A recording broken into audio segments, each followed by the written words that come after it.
से संबंधित आप पढ़ लिख कर क्या करना चाहते हैं या कौन सा क्षेत्र आपके लिए अच्छा होगा, आपको किस चीज में इंटरेस्ट हो, तो आप पूछ सकते हैं। आज आपको जो सा क्षेत्र अच्छा लगता हो उसके जाने के तरीके और उस क्षेत्र में कैसे अपना पैर जमाया जाए और उसमें अपने लक्ष्य को पाने के लिए हमें क्या करना होगा, वो सारे उपाय आज बताए जाएंगे।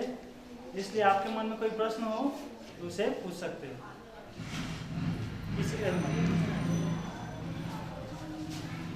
हर किसी के मन में एक लक्ष्य होगा, क्योंकि पढ़ने का एक उद्देश्य होता है अपने आप को बेहतरीन बनाना और साथ ही साथ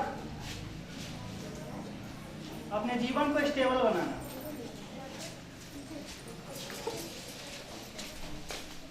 और स्टेबल बनाने के लिए आजकल हर व्यक्ति नौकरी खोजता है या नौकरी चाहता है। तो अक्सर ऐसा देखा जाता है कि अक्सर बच्चे दो ही चीज जानते हैं, डॉक्टरी नहीं तो इंजीनियरिंग। मैं इंटर करने के बाद उनके पास सिर्फ दो ही रास्ते बचते हैं, डॉक्टर बनना नहीं तो इंजीनियर बनना। और ये दोनों रास्ते, हेलो अल्लाह मत करे, शांति सुने, बैठो ना यहाँ पर। हमें जानकारी न होती है जिसके कारण हम डॉक्टर इंजीनियर के चक्कर में पढ़कर कुछ नहीं बन पाते हैं और अंत में सिर्फ एक ही उपाय हमारे पास बचता है, किसान बनना या मजदूर बनना। इसलिए अभी से आपको रास्ता तय होना चाहिए, क्लियर होना चाहिए कि आपको बनना क्या है और उसके हिसाब से आपको मेहनत करना पड़ेगा। इसलिए आपके मन में कुछ विचार हो, कोई पत्रकार बनना चाहता हो, कोई शिक्षक बनना चाहता हो, कोई खिलाड़ी बनना चाहता हो, खेल में बहुत सारे क्षेत्र हैं। वही पर ठोक दीजिए। क्या कर रहा है? पापा को देखते हैं, बता रहा है आगे दुकान होगा, दुकान में भेंट कर तो पूछ सकते हैं। हाँ, दाहिना साइड में कोनो का दुकान होगा, यहाँ पे 6 है, वहाँ पे 2 लगा दीजिएगा। दूसरे जीव को धारण करती है, दूसरे शरीर को धारण करती है। सब और ऐसा कहा जाता है कि हिंदू धर्म में मुक्ति तभी मिल पाती है जब व्यक्ति अच्छा काम करता है तब। मुक्ति मिलने से तात्पर्य है कि वो जीवन मरण से छुटकारा पा जाता है। जिस व्यक्ति को मुक्ति मिल गया, जिस आत्मा को मुक्ति मिल गई, वो इस धरती में पुनः जन्म नहीं लेता है, वह भगवान के लोक में चला जाता है और वहाँ सुखपूर्वक अपने समय को बिताता है। लेकिन जिसको मुक्ति नहीं मिलती है वो बार बार इस धरती पे जन्म लेता है और विभिन्न जीवों में जन्म लेकर अपने समय को काटते रहता है जब तक उसे मुक्ति न मिल जाए। ऐसी हमारी हिंदू धर्म के अनुसार मान्यता है। पुनर्जन्म की कहानी अपने यहाँ चलती है। हिंदू धर्म, बौद्ध धर्म, इन सभी धर्मों में पुनर्जन्म को माना जाता है। और किसी का कोई प्रश्न? संतुष्ट हुआ? मरने के बाद फिर से जन्म लेगा इसी में।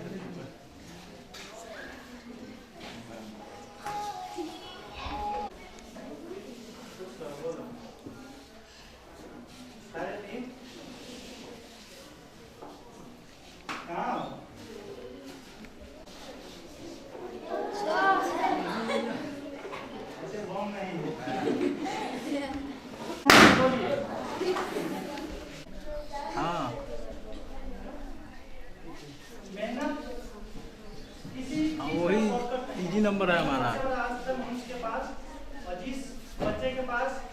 और क्या नाम है उसमें? मुजफ्फरपुर तरफ से मनोज टेलीकॉम है कि? आपने कहानी सुनी होगी अर्जुन की। हाँ, एक बार पेमेंट बैंक का ना लग रहा है। उस प्रतियोगिता में हाँ, तो नंबर तो वही है पेमेंट बैंक से हमारा। नहीं, यहाँ पे जहाँ पे 6 है वहाँ पे 2 लगा देना, बाकी सब नंबर सब रहेगा। ना ना, बीच में 26 की जगह 22 लगाइएगा। अर्जुन इसमें सफल हुआ, कारण क्योंकि वो सिर्फ मछली के हाँ, आँख को देखता है और उसने तीर आँख में ही मारा। इसीलिए अपने जीवन में आपने जो लक्ष्य निर्धारित किया हो, कोई एक लक्ष्य निर्धारित कीजिए एक बार में, एक समय पर, और उस लक्ष्य के प्रति आप चारों मतलब सभी सुखों का त्याग कर उस पर भिड़ जाएंगे, तभी जाके आप अपने लक्ष्य को प्राप्त कर पाइएगा और अपने जीवन में सफल हो पाएंगे। क्योंकि आपको जैसे अर्जुन को आँख दिख रहा था, उसी तरह से आपको सिर्फ वो लक्ष्य दिखना चाहिए, इसके अलावा कुछ नहीं। तब जाके आप अपने लक्ष्य को प्राप्त करेंगे।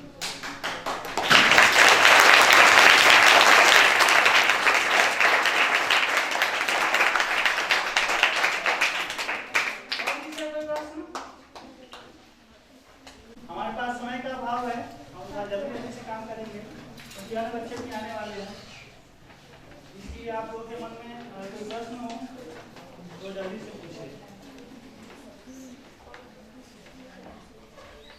अपने कैरियर से संबंधित, अपने ज्ञान से संबंधित, अध्यात्म से संबंधित, किसी चीज से संबंधित प्रश्न आप पूछ सकते हैं। गाँव में कहावत है, ये बीए पास कर घर कुर्सी वही हाल होगा। आइए बीए पास करने से क्यों नहीं होगा? जब तक आप लक्ष्य निर्धारित नहीं करके चलिएगा तब तक कुछ नहीं होगा। तो सबके मन में कोई सपना होगा, लक्ष्य होगा कि हमें ये बनना है। अगर नहीं सपना है, लक्ष्य है, तो आज से ही बनाइए कोई सपना, कोई लक्ष्य, मुझे ये सपना पूरा करना है, तब जाके जीवन में आप आगे बढ़ पाइए। और लक्ष्य के प्रति प्रयत्नशील रहिए, तब जाके आपको लक्ष्य मिलेगा, अन्यथा लक्ष्य आपसे दूर भागता जाएगा। क्योंकि यहाँ लोगों की कमी नहीं है, एक पद के लिए 50 उम्मीदवार होते हैं। आपको जानकर आश्चर्य होगा कि एक झाड़ू मारने वाले की बहाली होती है तो उसमें इंजीनियर और एमए, पीजी, पीएचडी किए हुए लोग फॉर्म डालते हैं। सीट एक रहती है, फॉर्म डालने वाले 100 होते हैं। देश काफी प्रोग्रेस में है, पीएचडी लोग भी झाड़ू लगाने के लिए तैयार है। समझिए कि अपनी गुणवत्ता कितनी गिर गई है अपने देश की शिक्षा की, और नौकरी की लोग नौकरी के प्रति पागल है। आज हर कोई पढ़ लिख कर नौकरी पाना चाहता है, अच्छा इंसान नहीं बनना चाहता। तो इसलिए आप लोग सबसे पहले अच्छे इंसान बनिए और नौकरी तो चाहते ही। अच्छे से पढ़ लिख रहिएगा तो अपने स्तर पर भी कमा के खा सकते हैं। कमाने का मतलब ये नहीं कि हम सरकारी नौकरी से ही कमाकर खाए, गाड़ी से भी ईमानदारी से कमाइए, दोनों दिखाइए, वही सबसे बड़ी कमाई। और सरकारी में ही गए भ्रष्टाचार से कमाए, आपने ईमानदारी पूर्वक अपने कामों को न किया तो उससे बुरा बात कोई नहीं हो सकता। सरकारी कामों से हर कोई जुड़े हुए हैं और हर जगह आपको मालूम है कुछ न कुछ गड़बड़ सड़बड़ चलते रहता है। इसमें हमारा भी दोष है क्योंकि हम गड़बड़ करने के लिए नाराजी करते हैं, इसलिए वो गड़बड़ करते हैं। अगर हम सही रहे तो अभी गड़बड़ ना करेंगे, तभी आप जीवन में अपने लक्ष्य को पाइएगा और एक अच्छे नागरिक बन के इस देश की सेवा कर पाइए।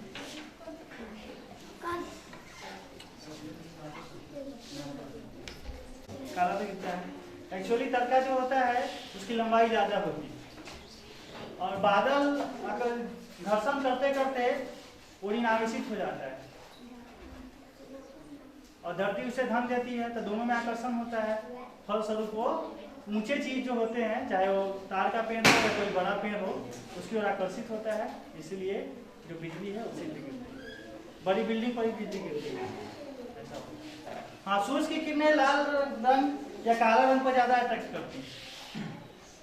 ब्लैक रंग में एक गुण होता है कि सूरज की किरणों को सोखती है, इसलिए सलाह दी जाती है कि गर्मी के दिनों में ब्लैक रंग के वस्त्र ना पहने, सफेद रंग के वस्त्र पहने।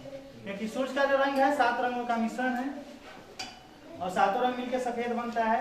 सफेद रंग जो है वो क्या करता है, सूरज की किरणों को वापस लौटा देता है, वो सोखता नहीं है, जिससे गर्मी के दिनों में आप भयंकर गर्मी से बच जाते हैं। जबकि जो अन्य रंग के कपड़े हैं, रंगीन कपड़े हैं, वो सूरज की किरणों को सोख लेते हैं, जिससे आपको गर्मी ज्यादा महसूस होती है। इसलिए गर्मी के दिनों में सफेद वस्त्र पहनना चाहिए, हल्के रंग के वस्त्र पहनना चाहिए और ठंडे के दिनों में रंगीन वस्त्र पहनना चाहिए, आपके लिए अच्छा होगा। बहुत अच्छा, इनके लिए तालियां भाई। चाहिए देश सेवा का, तो जिस व्यक्ति में देश सेवा का जज्बा है वही क्षेत्र में जा सकता है। आर्मी बनने के लिए सबसे पहले तो आपकी शारीरिक क्षमता उसकी होनी चाहिए, हाइट, सीने की चौड़ाई, दौड़, यानी फिजिकल आप फिट होने चाहिए। उसके बाद आप एक छोटा सा रिटर्न होता है, पहले फिजिकल टेस्ट होगा, फिजिकल टेस्ट में अगर पास कर जाइएगा उसके बाद रिटर्न होगा, रिटर्न में पास करने के बाद मेडिकल होता है, मेडिकल में पास आउट करने के बाद आपकी बहाली हो जाएगी। हर साल मिलिट्री की बहाली निकलती है, आप कर सकते हैं इसे इंटर क्लास करने के बाद। इंटर पास करने के बाद आपकी उम्र जब 18 हो जाएगी तो आप इसमें बहाली कर सकते हैं। इसके लिए आपको हमेशा प्रैक्टिस करें, दौड़े और शारीरिक व्यायाम करें, जिससे आपका शरीर मजबूत हो, तंदुरुस्त हो, तब जाके इसमें आप जा सकते हैं। ये बहुत अच्छा क्षेत्र है, अपने देश की सेवा करने का सबसे अच्छा तरीका है, अच्छा रास्ता है आर्मी ज्वाइन करना और दुश्मनों के दांत खट्टे करना, क्योंकि यही ऐसा क्षेत्र है जिसमें दुश्मन से डायरेक्ट लड़ने का मौका मिलता है और देश सेवा करने का। इसलिए क्षेत्र को चुनना बहुत वीर लोगों का काम है। इसमें जान गंवाना ही पड़ सकता है, अपनी जानों की आहुति देकर लोग अपने देश की रक्षा करते हैं। तो जिसमें जज्बा हो ये कर सकता है। शारीरिक रूप से उसे फिट होना पड़ेगा और शारीरिक जो रिक्वायरमेंट उसे पूरा करते हुए रिटन पास करना होगा, साथ ही साथ मेडिकल टेस्ट पास करना होगा, मतलब आर्मी ज्वाइन कर सकता है। इसके जैसे जनरल आर्मी को ज्वाइन करने का ये तरीका है। अगर आप ऑफिसर ग्रेड में जाना चाहते हैं आर्मी में, तो इसके लिए यूपीएससी कंडक्ट करती है एग्जाम, एनडीए एग्जाम, जो साइंस से इंटर पास करता है, 10+2 साइंस से करता है, वो इंटर के बाद, इंटर में 1 साल और इंटर के बाद भी यानी 2 बार इसका एग्जाम दे सकता है, एनडीए का एग्जाम। अगर उसमें आप पास करते हैं तो डायरेक्ट आपको कर्नल रैंक का अधिकारी बनाया जाएगा, यानी हायर रैंक के अधिकारी बनिए। उसके बाद भी अगर आप मौका चूक जाते हैं तब फिर आपको ग्रेजुएशन बाद मौका मिलता है, 2 मौका, CDS कंबाइंड डिफेंस एकेडमी से बोलते हैं, वो ग्रेजुएशन के बाद दिया जाता है, वो भी 2 बार मिलता है। एक बार जब 3rd ईयर में आप होंगे तब, एक बार 3rd ईयर पास कर चुके होंगे तब। इस प्रकार से 4 मौके आपको ऑफिसर बनने के लिए मिलते हैं आर्मी की ओर से। जो बच्चा मेहनत करेगा और 4 में से कोई ना कोई तो निकाल देगा। अन्यथा आप जनरल आर्मी में सिपाही में जाना चाहते हैं तो इसके लिए इंटर पास के बाद दौड़ कीजिए और रिटर्न दीजिए, उसका मेडिकल फिट पाए जाने पर आपको जॉब दे दिया। और कोई क्यूरी किसी के पास? कोबरा कमांडो यानी स्पेशल कमांडो, इसे आर्मी में से ही चुना जाता है। आर्मी में से जो बेस्ट आर्मी होते हैं, ट्रेनिंग में ही उन्हें मार्क कर दिया जाता है कि कौन इसमें से बेस्ट है, उसमें से उन्हें ले जाकर एनएसजी कमांडो से बोलते हैं, जिसे कोबरा के नाम से जाना जाता है, उसे फिर से स्पेशल ट्रेनिंग दी जाती है और उसे ऐसी परिस्थितियों में उतारा जाता है जहाँ पे सिचुएशन काफी क्रिटिकल होता है, यानी कठिन परिस्थिति, तब उसे भेजा जाता है। एक एनएसजी कमांडो पर सरकार के लाखों रुपए खर्च होते हैं, तब जाके एनएसजी कमांडो बनता है। वो आर्मी में से एनएसजी कमांडो को चुना जाता है, जो बेहतरीन आर्मी होते हैं उन्हें एनएसजी में ले जाएगा, उसके लिए स्पेशल बाहर नहीं है।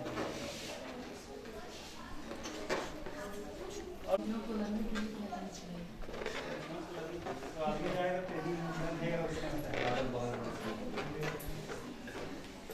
तो आर्मी की बात है, तो बात की बात पहले बन तो जा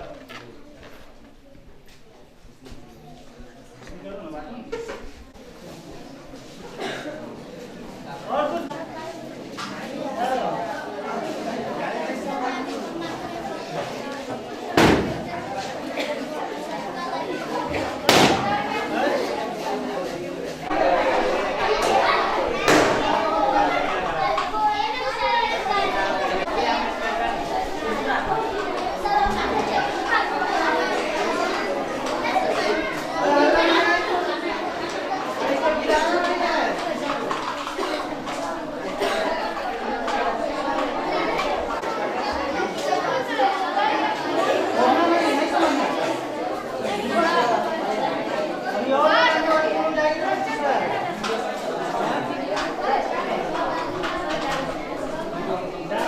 करना होगा, जो आपको यहाँ नहीं मिलेगा, उसको मुजफ्फरपुर में जाना होगा। और अभी से आप डांस क्लास ज्वाइन कीजिए, तब जाके आप डांस के बारीकियों को सीख पाइएगा और आगे एक अच्छा डांसर बन पाइएगा। आप अपने आसपास डांस नहीं सीख सकते, इसके लिए मुजफ्फरपुर जाना।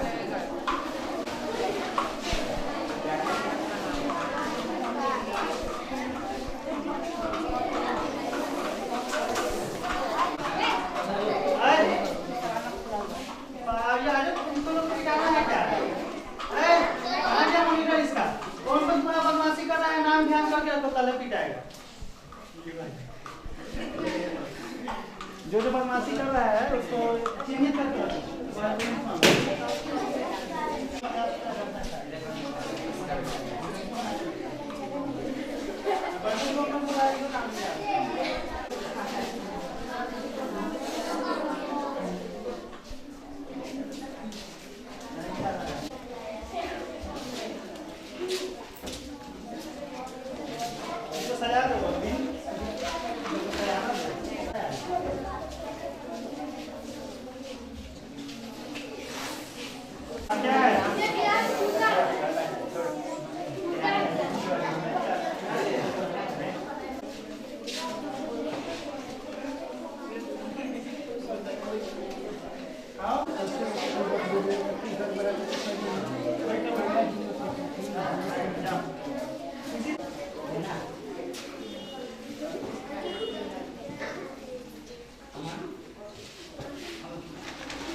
मम्मी को दे दीजिएगा। ठीक है, आपको चाहिए तो बाहर जाइए।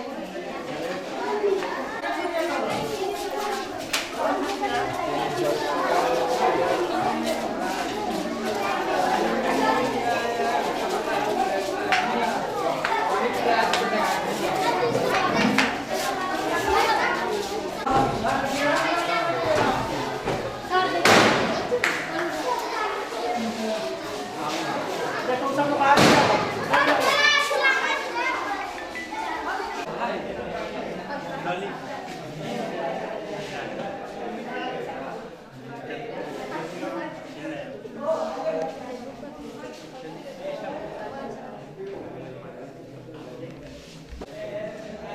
तो आपसी नंबर पे आ जाएगा। और सबके एडमिशन लेते हैं यहाँ पर।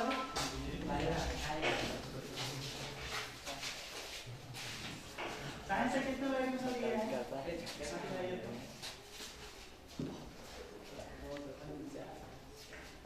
और आर्ट्स में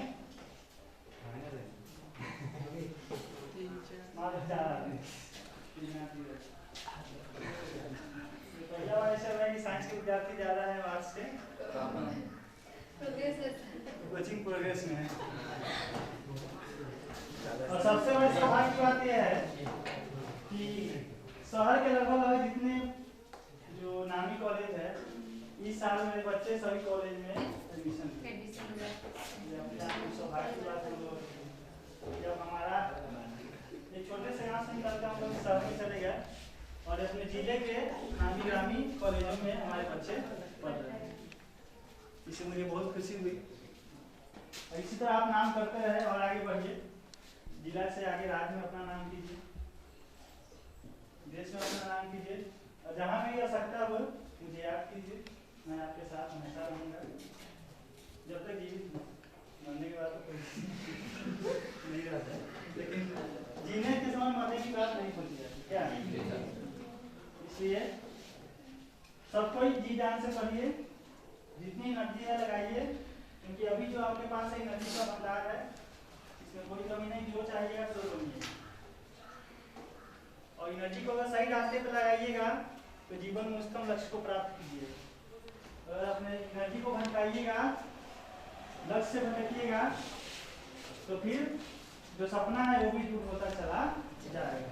सपना सो के नहीं देखा जाता है, जगते हुए जो सपने देखे जाते हैं उसे पूरा भी कर किया जा सकता है, और सपने जो सो के देखे जाते हैं वो अक्सर पूरे नहीं होते। सपना देखते हैं हम उड़ रहे हैं क्या?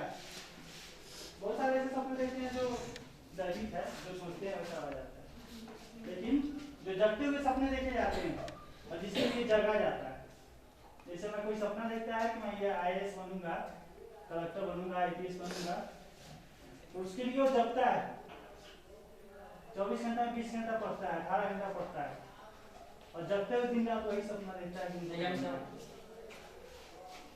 वो बनता। मार्ग पे चलिए और अपने लक्ष्य को हासिल कीजिए। अभी आप सब कोई, अभी जो लोग मैट्रिक पास किए हैं, इंटर में जाएंगे, जो लोग साइंस लिए, आर्ट्स वाले तो अपने घर पे ही रहेंगे, उसमें ही कुछ लोग कमाने जाएंगे, या कुछ लोग ITI करेंगे, या कुछ अलग प्रकार के अपना हुनर प्राप्त करेंगे। लेकिन जो लोग साइंस लिए हैं वो निश्चित रूप से अपने घर छोड़ के बाहर जाएंगे। वहाँ एक चीज हमेशा याद रखिएगा, कोई आपका गार्जियन देखने वाला वहाँ पे नहीं, वहाँ के गार्जियन आप खुद होइए। इसलिए आप खुद से प्रेरित कीजिएगा कि मैं जो करने जा रहा हूँ, क्या वो मेरे पापा जी होते या बाबूजी होते थे करने देते, या मैं उनके बता कर ये काम करता, तो उस आपको लग जाए कि नहीं, अगर मैं मतलब उनके रास्ते में नहीं कर पा रहा तो उस काम को भूल कर भी नहीं कीजिए। हाँ, आपको लगता है कि हाँ ये मुझे अनुमति दे देते इस काम के लिए, तो वो काम कीजिएगा। और कभी भी अपने माता पिता से झूठ मत बोलिए। अगर आप फिल्म देखने गए, पापा का फोन है कि कहाँ हो बेटा, तो बोलिए कि हम मतलब सिनेमा हो, ये नहीं कि हम पढ़ रहे हैं, झूठ नहीं। देखने तो नहीं कह रहे हैं आपको कि कहाँ पे हो आप, लेकिन सच बताइए। और किसी से झूठ बोलिए, लेकिन माता पिता अपने गुरु से कभी झूठ मत बोलिए, क्योंकि इनके नजर में आप गिर जाए और यही आपको भटके हुए रास्ते से सही रास्ते पर लाते हैं। आप बिगड़ जाइए चाहिए उसे दूसरे किसी या किसी में कुछ नहीं जाता है, जाता किसका है? माता पिता का।